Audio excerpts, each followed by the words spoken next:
Hello friends, তোমাদের কালকে দেখাবো বলেছিলাম কিন্তু দেখাতে পারিনি, কালকে হয়ে ওঠেনি। আজকে দেখাচ্ছি। দেখো, মা লক্ষ্মী এখনো আসেনি। মা লক্ষ্মী আসার জায়গাটা অলরেডি তৈরি হয়ে গেছে, কিন্তু এখন এসে পৌঁছায়নি। আসার পরে তোমাদের দেখাবো।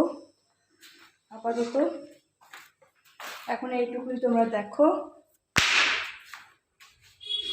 চলো বাড়িটা দেখে আসি। না না, আসেনি এখনো ঠাকুর।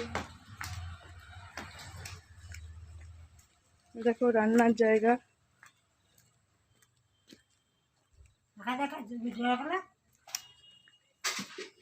তুমি কথা বলে যাও তাহলেই হবে। দেখতে পাচ্ছ, বাড়িটাকে দেখে নাও, কেমন লাগছে কমেন্ট করে জানিও।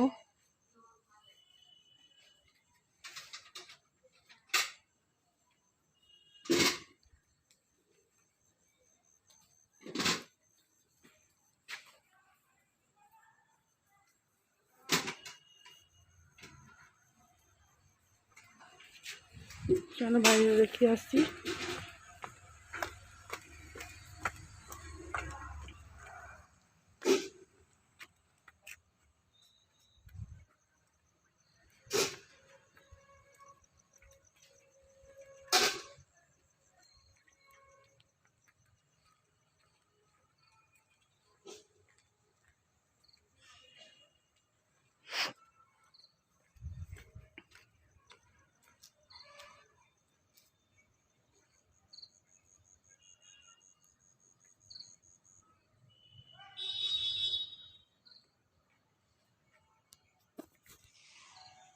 ওকে, ঠাকুর আসলে আবার দেখাবো।